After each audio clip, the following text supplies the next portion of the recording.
말씀은 창세기 42장 18절에서 25절까지는 말씀입니다.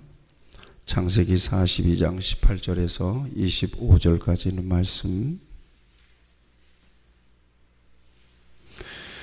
이 기록된 계시의 말씀을 제가 봉독할 때에 우리 하나님께서 직접 여러분들에게 음성을 들려주시기 바랍니다.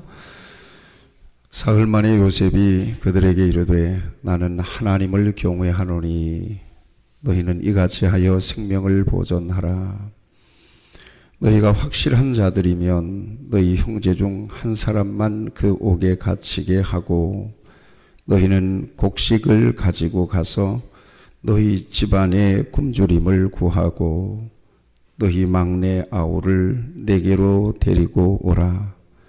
그러면 너희 말이 진실함이 되고 너희가 죽지 아니하리라 하니 그들이 그대로 하니라. 그들이 서로 말하되 우리가 아우의 일로 말미암아 범죄하였도다. 그가 우리에게 애걸할 때에 그 마음의 괴로움을 보고도 듣지 아니하였으므로 이 괴로움이 우리에게 임하도다. 루벤이 그들에게 대답하여 이르되 내가 너희에게 그 아이에 대하여 죄를 짓지 말라고 하지 아니하였더냐. 그래도 너희가 듣지 아니하였느니라. 그러므로 그의 빚값을 치르게 되었도다 하니 그들 사이에 통역을 세웠으므로 그들은 요셉이 듣는 줄을 알지 못하였더라. 요셉이 그들을 떠나가서 울고 다시 돌아와서 그들과 말하다가 그들 중에서 시므온을 끌어내어 그들의 눈앞에서 결박하고 명하여 곡물을 그 그릇에 치우게 하고 각 사람의 돈은 그의 자루에 도로 넣게 하고 또 길 양식을 그들에게 주게 하니 그대로 행하였더라. 아멘. 오늘 이 말씀을 본문으로 해서 죄의식에서 자유하라 라고 하는 제목으로 함께 은혜를 나누겠습니다. 우리 같이 고백합시다. 죄의식에서 자유하라. 그런 은혜가 오늘 이 말씀 선포 속에서 있기를 축복합니다. 거짓말 탐지기라고 하는 게 있습니다. 거짓말 탐지기. 폴리그래프라고 하는 기계인데 이 거짓말 탐지기는 이 범죄 수사 때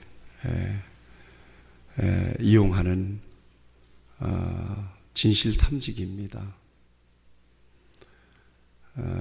질문을 던지고 대답을 할 때 이 거짓말 탐지기가 작동을 하는 거예요. 그러니까 바르게 대답하는, 진실하게 대답하는지, 거짓으로 대답하는지 아주 민감하게 호흡과 맥박과 그 다음에 땀, 그 다음에 피부에서 전기 자극도 나온다고 그러죠. 그래서 신뢰도가 97% 정도나 된다고 그럽니다. 그러니까 질문에서 대답하는 것을 딱 듣고 얘가 정확하게 이게 진짜인지 거짓말인지를 판별해낸다는 거예요. 97%면 상당한 정확률입니다. 상당히 정확한 것이죠. 저는 그런 생각을 해봤습니다. 그리스도인들에게 거짓말 탐지기를 통해서 신앙생활 전반에 대한 질문을 던져보면 결과가 어떻게 나올까 하는 것입니다. 한번 해봅시다. 여러분들의 가슴에 오른손을 좀 얹어보세요. 오른손을 좀 얹어보시고 지그시 눈을 좀 감으시고 여러분들의 제가 질문을 던질 테니까 여러분들이 대답해 보시기 바랍니다. 당신은 진정 예수님을 믿으십니까? 예. 당신은 진정 지금 죽으면 천국 갈 수 있겠습니까? 당신은 성경이 하나님의 말씀이신 것을 의심 없이 믿습니까? 당신은 하나님의 살아계심을 믿으십니까? 당신은 하나님의 말씀을 순종하고 계십니까? 당신의 인생의 주인이 하나님이심을 믿으십니까? 당신은 정직하게 11조 생활을 하고 있습니까? 당신은 간음하지 않았습니까? 당신은 도둑질하지 않았습니까? 당신은 진정 교회를 사랑하십니까? 당신은 이 시간에 온전하게 하나님을 예배하고 있습니까? 질문이 여러 가지인데 이제 그만합시다. 손을 내리시고, 질문이 여러 가지 있지만 이 정도 이렇게 질문을 던져봅니다. 어떻습니까? 여러분들이 스스로 느끼기에 어느 정도로 진실되게 여러분들이 측정이 되었을 것 같습니까? 저는 이 질문을 던져보면서 저도 상당히 많은 부분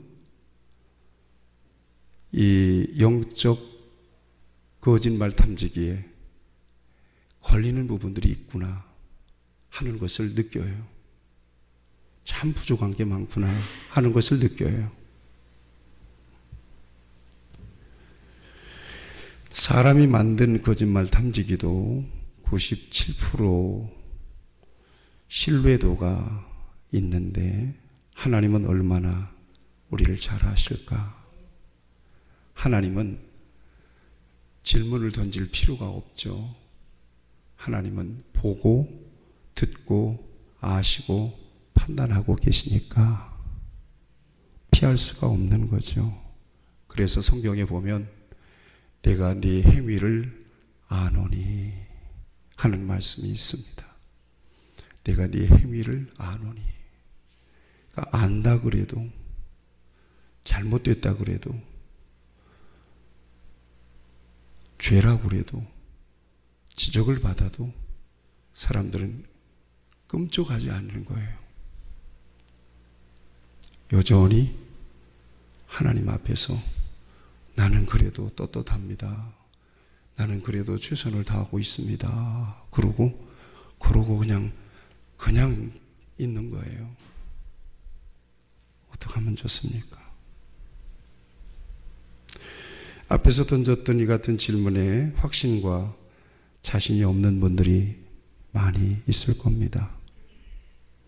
그래서 하나님을 믿으면서도 불편한 마음으로 살아가고 있는 것입니다. 온전한 믿음으로 떳떳하게 자신 있게 하나님을 섬기시는 저와 여러분들이 될 수 있기를 축복합니다. 인간을 가장 불편하게 하는 것은 죄의식입니다. 죄의식. 여러분 다윗을 아시죠? 다윗은 바세바를 범하고 그의 남편을 살해하고 계속해서 그 속에 영적인 거짓말 탐지기가 막 작동을 하니까 견딜 수가 없는 거예요. 그래서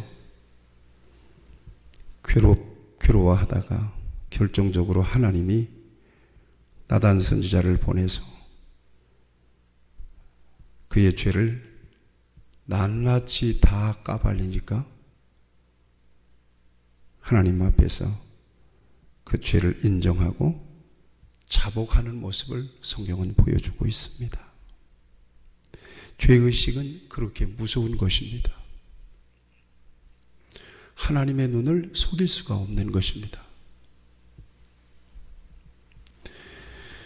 그런데 모든 인간이 이 같은 죄의식을 가지고 살아가고 있다고 성경은 증거해 주고 있습니다. 인간에 대한 성경의 선언이 있습니다. 로마서 3장 23절 모든 사람이 죄를 범하였음에 하나님의 영광에 이르지 못하더니, 모든 사람이 죄인이라는 것입니다. 그렇다면 죄의식 속에서 살아가고 있는 것입니다. 로마서 3장 10절로 12절을 보면 기록된 바 의인은 없나니 하나도 없으며 깨닫는 자도 없고 하나님을 찾는 자도 없고 다 치우쳐 함께 무익하게 되고 선을 행하는 자 없나니 하나도 없도다, 이렇게 말씀하고 있습니다. 다 죄인이라는 것입니다. 원죄를 가지고 죄성을 가지고 세상에 태어났다는 것입니다. 그러니까 항상 인간의 마음속에는 죄의식이 있고 죄책감이라고 하는 게 있는 거예요. 그래서 모든 두려움, 우울감, 불안, 불행의 원인에는 죄의식과 죄책감이 있습니다. 사람들은 불안한 마음, 우울감을 치유해 보려고 부단히 노력합니다. 정신과적인 방법도, 상담 방법도, 심리치료 방법도, 심지어 최면 치료도 해보고 약품 치료도 해보고 약물 치료도 해보고 다 동원해도 근본적인 치료가 안 됩니다. 왜냐하면 영적인데 그 원인이 있기 때문에 그렇습니다. 영적인 문제라고 하는 것은 하나님과의 관계와 관련이 있다는 말씀입니다. 여러분, 에덴 동산을 보세요. 거기에 우울감이 있었습니까? 불안이 있었습니까? 두려움이 있었습니까?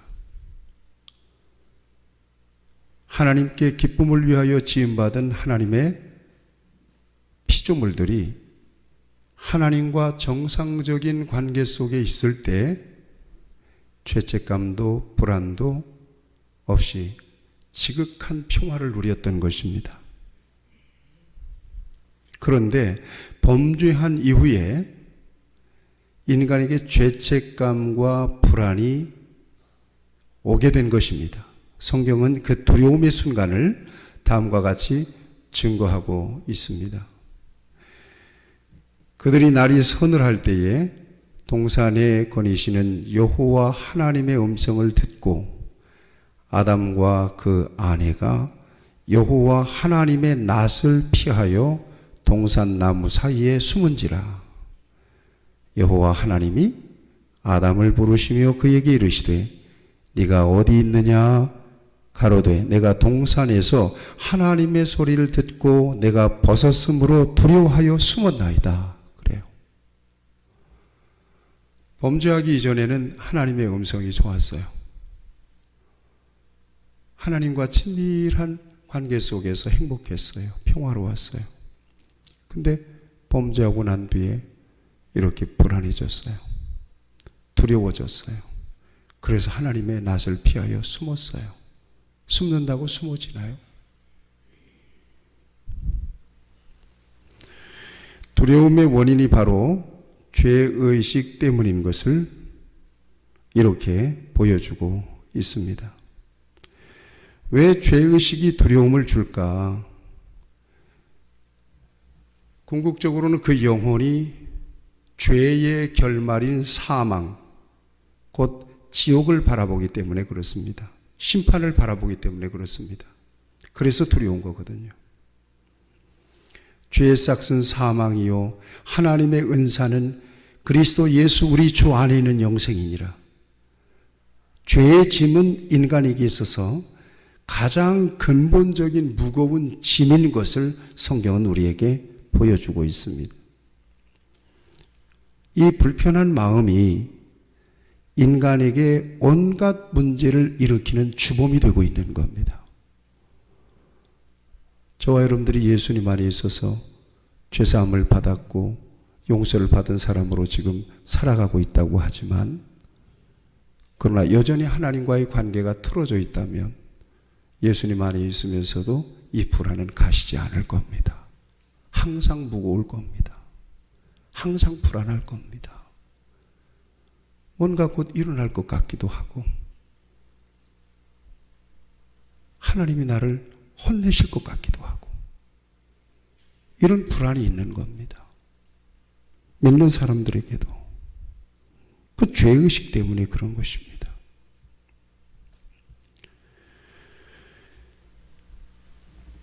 이 불편한 마음이 온갖 문제를 일으키는 주범이 돼요. 미움도, 갈등도, 교만도, 욕심도, 분노도, 폭행도, 음란도. 이것은 물리적인 조건이나 환경을 바꾼다고 해결되는 문제가 아닙니다. 이 불편한 마음은 그 어떤 상담으로 해결되지도 않습니다. 일시적인 변화일 뿐 근본적인 문제는 그대로 남아 있는 경우가 대부분입니다. 심리치료, 상담치료, 별거 다 하잖아요. 그런데 일시적인 거지 다시 불안으로 들어가는 거예요. 따라서 근본적인 치료는 죄의 문제를 해결하고 하나님과의 관계가 회복되는 길밖에 없음을 믿으시기 바랍니다. 그 길을 성경은 이렇게 말씀하고 있습니다. 예수님이 말씀하세요. 수고하고 무거운 짐진 자들아 다 내게로 오라. 내가 너희를 쉬게 하리라. 나는 마음이 온유하고 겸손하니 나의 멍에를 메고 내게 배우라. 그리하면 너희 마음이 쉼을 얻으리니 이는 내 멍에는 쉽고 내 짐은 가벼움이라 하시니라. 예수님만이 죄의 짐을 맡길 수 있는 유일하신 분이심을 믿으시기 바랍니다. 예수님만이 우리의 모든 죄의 짐을 벗기시고 우리에게 진정한 자유와 해방을 주시는 분이심을 믿습니다. 그리스도인 된 이후에도 우리가 하나님과의 관계를 관리하지 못하고 세상으로 치우쳐 있다면 여전히 똑같은 불안이 있습니다. 그래서 하나님과 친밀한 관계를 유지하는 것이 너무나도 중요한 일입니다.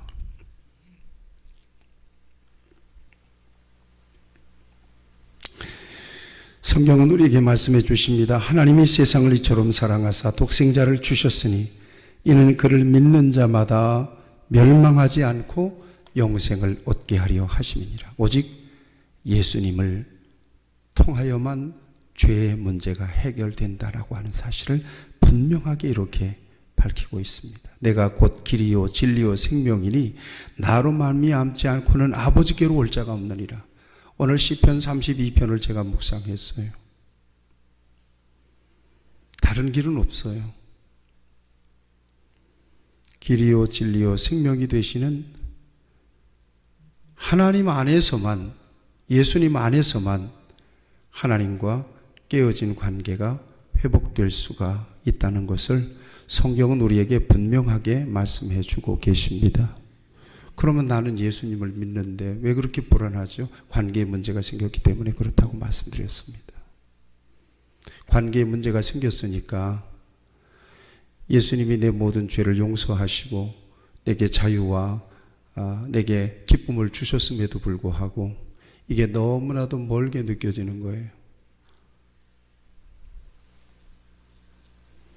여전히 자기는 세상에 머물러 있는 거예요. 구원받은 이 거듭난 사건은 과거적 사건으로 그냥 그렇게 묻혀 있는 거예요. 예수님 안 믿는 사람과 똑같이 살아가는 겁니다. 기쁨이 없어요. 감격이 없어요. 그렇게 살아가는 거예요. 로마서 8장 1절에서 2절을 보면 그러므로 이제 그리스도 예수 안에 있는 자에게는 결코 정죄함이 없나니 이는 그리스도 예수 안에 있는 생명의 성령의 법이 죄와 사망의 법에서 너를 해방하였습니다. 이렇게 말씀하고 있습니다. 믿으시기 바랍니다.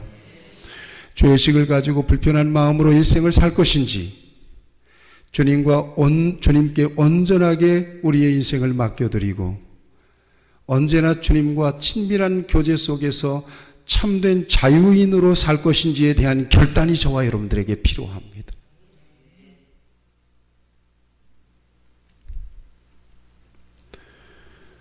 앞에서 진단했던 거짓말 탐지기로 시시로 저와 여러분들이 점검해 봐야 할 것입니다. 아마도 이 땅에 정말 내로라 하는 예수 믿는 사람들 다 한 곳에 모아놓고 영적인 거짓말 탐지기로 딱 대놓고 진단해 보면 정말 예수님을 믿는다고 입술로 고백하고는 있지만 예수님을 안 믿는 사람들이 교회 안에 대단히 많을 거라고 저는 생각합니다. 신앙인의 불신앙. 성경은 하나님의 말씀인 것을 분명히 믿는다고 고백하지만 하나님의 말씀으로 성경을 인정하지 않는 사람들 또한 대단히 많을 거라고 생각합니다. 하나님은 살아계셔서 우리를 아시고 우리를 인도하시고 모든 것을 책임지시는, 우리를 언제나 선하게 바르게 의롭게 인도하시는 분이신 것을 입술로 고백하지만 실제로 믿지 않는 사람들도 굉장히 많을 거라고 생각합니다. 여러분들이 진단하며 질문을 던질 때 점점 대답이 죽어가잖아요. 자신이 없다는 얘기예요. 거기에서 잘못 말했다가는 부조가 울립니다. 그래프가 돌아가거든요.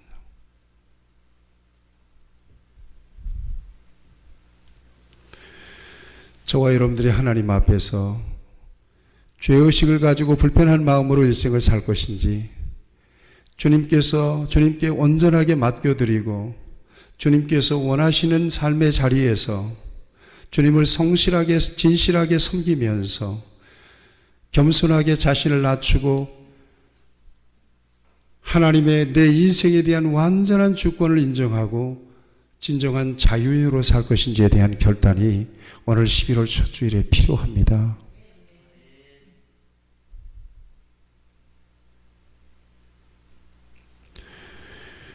오늘 본문 말씀을 들여다보세요.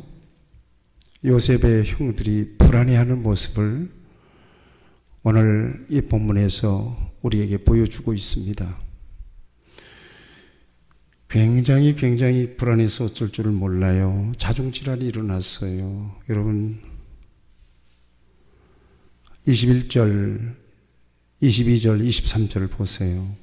그들이 서로 말하되 이게 어떤 상황입니까? 그들은 가나안 땅에서 지금 단지 양식 사러 왔어요. 애굽으로. 그런데 일이 자꾸 꼬이네요. 자꾸 이상하게 엮이네요.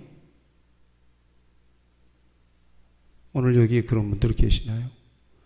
선한 의도로 아무 생각 없이 그냥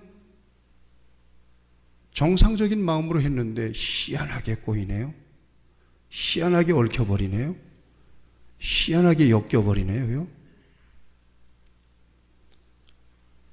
이게 왜 그럴까?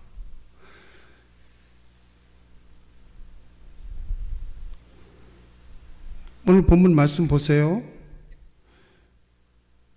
너희들 이 나라를 정탐하러 왔지 그러는 거예요. 애굽 총리가 그러는 겁니다. 정탐꾼으로 오인을 받는 거예요.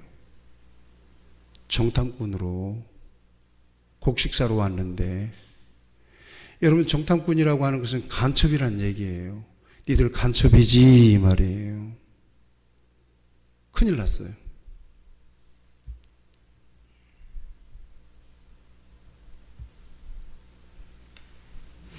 이런 상황 속에서, 이 불안한 상황 속에서 여러분 생각 애매하잖아요. 이게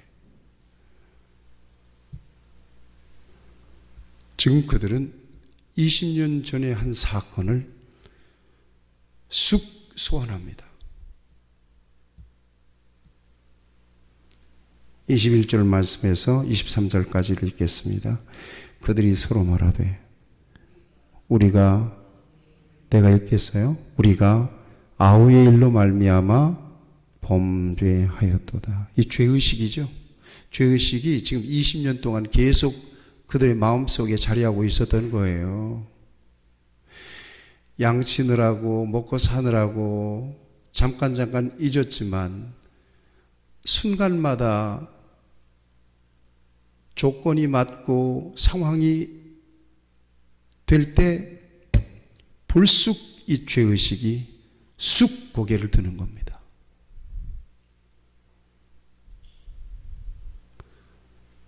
여러분들에게 그런 일이 없기를 바라요.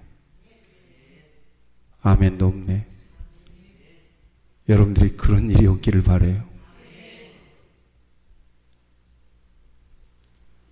그런 일이 없으려면 어떻게 해야 되는가? 이거예요.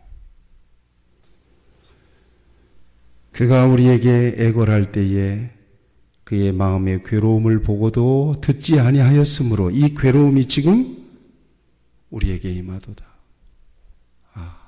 우리가 죄를 받고 있다. 우리가 지금 벌을 받고 있나 보다. 이렇게 느끼는 거예요. 이게 죄의식이에요. 그 죄의식이 그 잠재의식 속에서 떠나지 않았던 겁니다. 오늘 여러분들에게 혹 그런 것들이 있다면 오늘 점검하고 떨쳐버려라. 아멘. 그러라고 오늘 이 말씀을 저와 여러분들에게 주시는 거예요. 뜨끔하는 죄 있잖아요. 끔먹하는 죄 있잖아요. 누구도 몰라. 하나님만 아셔. 오늘 여러분들의 과거에도 그렇고 오늘의 삶의 자리도 점검해 볼 필요가 있는 거예요. 신앙생활 누가 대신 안 해줘요. 누가 내 죄 대신 회개 안 해줘요. 저는 여러분들을 위해서 기도하고 말씀을 전할 뿐이에요.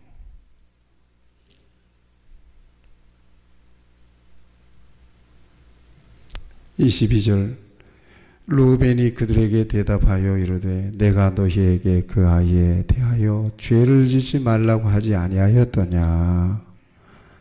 실제로 그런 겁니까? 그런 건 아니거든. 그래도 너희가 듣지 아니하였느니라. 그러므로 그의 핏값을 치르게 되었도다 하니, 이게 지금 죄를 은근히 전가시키는 거예요. 자기는 쏙 빠지고, 루벤이 내가 죄인이고 우리가 죄인입니다 라고 하는 고백으로 지금 저와 여러분들이 하나님 앞에 있기를 축복합니다.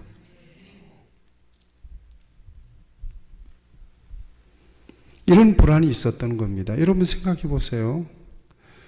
그렇지 않겠어요? 이것은 형제들에게 있어서 굉장한 트라우마가 됐을 겁니다. 응?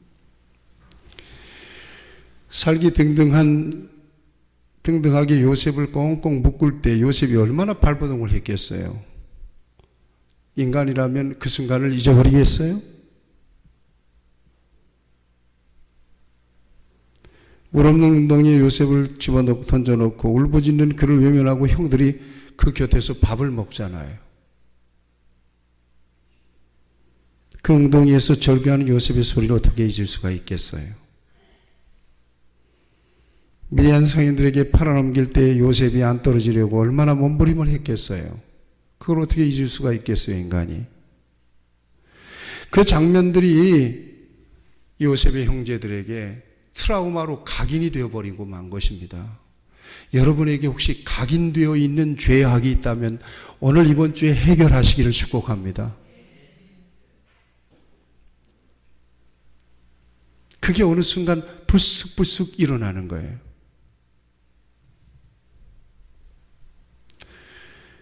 그런데 뜻밖의 절망적인 상황 속에서 그때 그 사건을 떠올리며 자신들을 자책하고 있는 것입니다. 이 트라우마라고 하는 것은 굉장히 무서운 것입니다. 사람이 큰 일을 겪게 되면 트라우마가 생기잖아요. 이건 지워지지 않습니다. 이번 용산 이태원 참사를 통해서도 사람들이 트라우마가 생겼을 것입니다. 좀처럼 잊혀지지 않을 것입니다.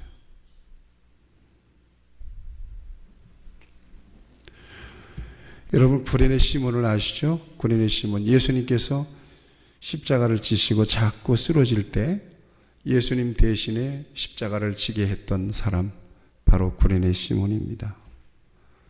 이는 가장 어렵고 힘든 그 코스, 그 기간 동안 예수님의 십자가를 대신 졌어요. 예수님의 십자가를 대신 지면서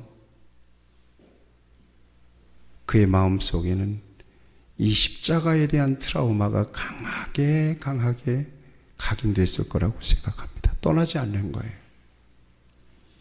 왜 내가 그 자리에 있다가 십자가를 대신 졌을까? 내가 진 십자가는 무슨 의미가 있을까? 도대체 저 양반은 뭐 때문에 십자가를 이렇게 무겁게 져야 했을까? 골고다에서 십자가 지고 죽어야 했을까? 이런 생각이 꿈엔 늘 잊혔겠어요? 여러분 생각해 보세요. 우리가 영화를 봐도 끔찍스러운 사건인데 그 순간 직접 십자가를, 예수님의 피 묻은 십자가를 졌던 이 구레네 시몬이 십자가를 잊을 수 있겠어요? 십자가 그러다가 은혜를 받아버린 겁니다. 아, 맞아. 제 양반은 죄가 없지. 죄 없이 왜 십자가를 지었을까? 내가 죄인이구나. 내가 죄인이구나. 그래서 예수님을 믿어버린 거예요.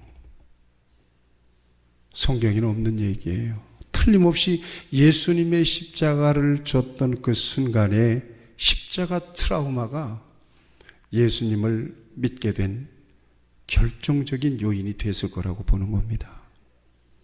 그리고 그의 가족들이 다 예수 믿어서 초대교회의 훌륭한 일꾼이 되죠. 여러분, 사도 바울도 보세요. 트라우마를 얘기하는 거예요. 사도 바울도 보세요. 다메섹 도상에서 예수님을 만나죠.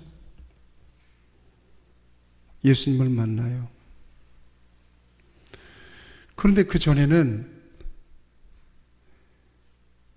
사도 바울이 스데반을 돌로 쳐 죽이는 그 현장에서 스데반이 돌 맞아서 죽어가는 것을 목격했던 사람이에요. 감독했던 사람이에요.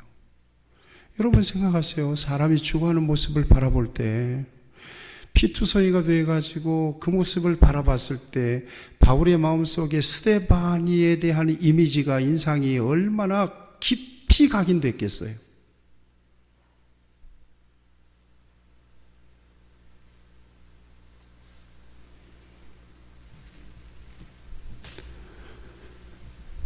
그런데 스데반이가 돌 맞으면서 원망도 없고 그 괴로움 속에서 그 얼굴이 햇빛처럼 빛났단 말이에요. 그렇게 평화로울 수가 없었단 말이에요. 도대체 이건 뭐지? 이건 뭐지? 아마 스데바니의 그 같은 모습은 바울의 마음속에 선명하게 각인돼서 떠나지 않았을 거라고 생각해요. 이것이 자기가 지금 믿는 사람들을 잡아 가두기 위하여 다메섹을 가면서도 자기가 하는 행동에 대한 두려움을 스스로 느끼는 그 순간에 주님의 부활하신 주님이 그를 나타난 거예요. 그래서 극적인 회심을 하고 회심을 하자마자 복음의 일꾼이 되잖아요. 요셉의 형들의 죄책감, 죄의식의 트라우마는 그들의 절망과 고통을 더 가증시켜주고 있었던 것입니다.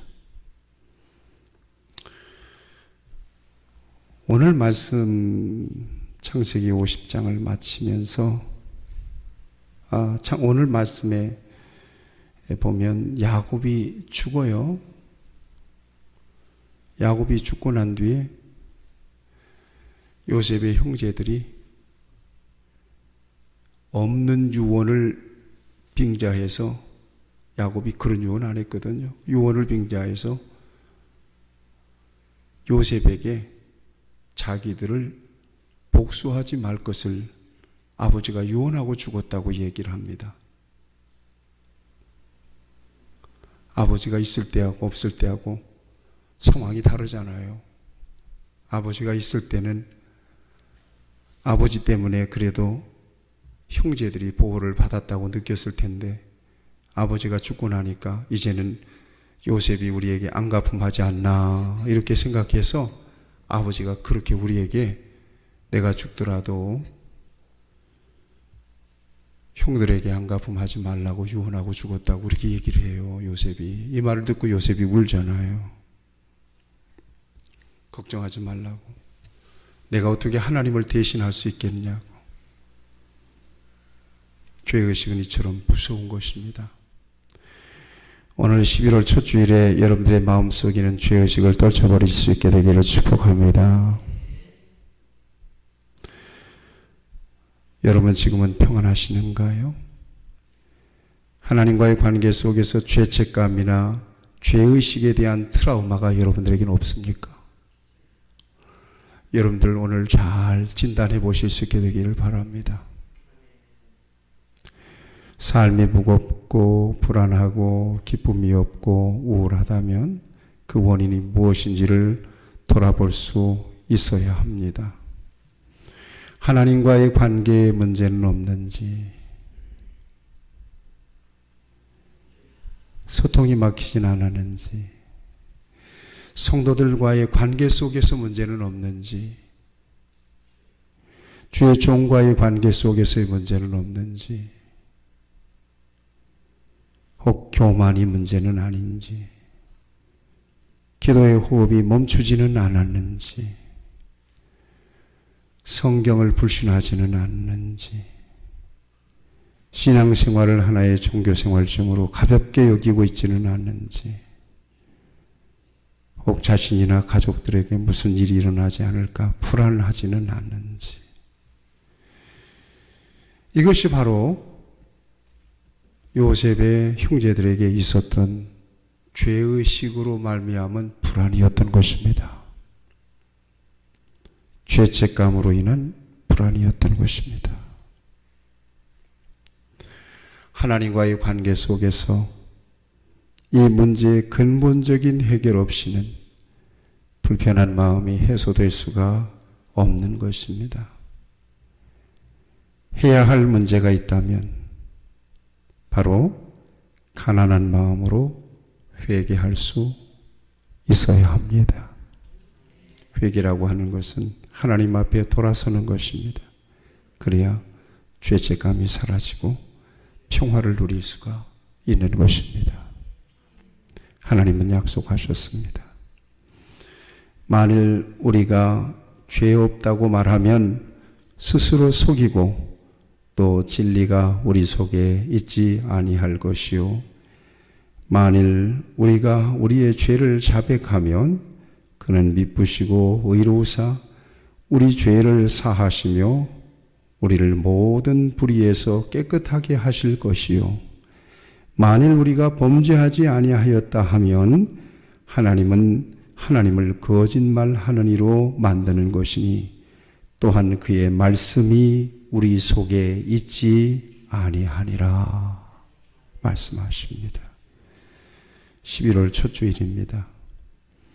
오늘 이 말씀이 저와 여러분들에게 주어지고 진정으로 우리의 몸을 일으키고 우리의 마음을 일으키고 주님을 향해 우리가 한 걸음 더 나아가서 믿음의 불을 다시 붙이고 신앙의 열심을 다시 내서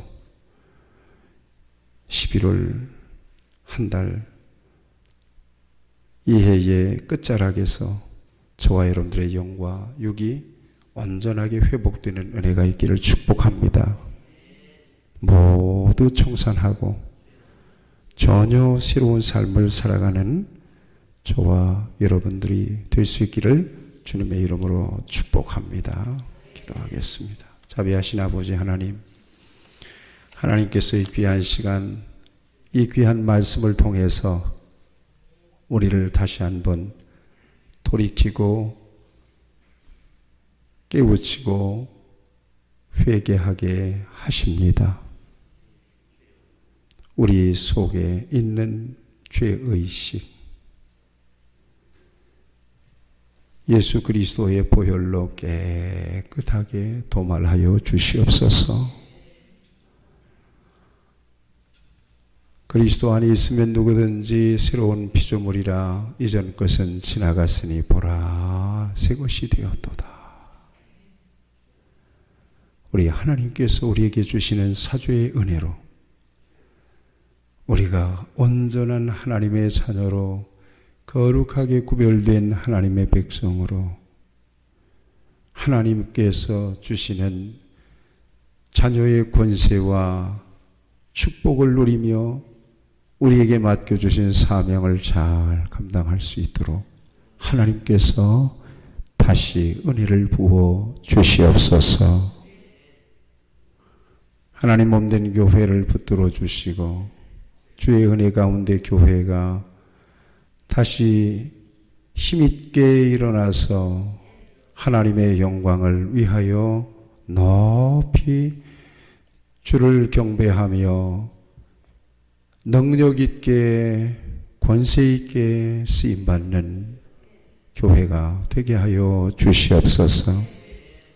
무너진 예배 제단을 다시 수축해 주시옵소서. 멈춰버린 기도 소리가 다시 회복되게 하여 주시옵소서.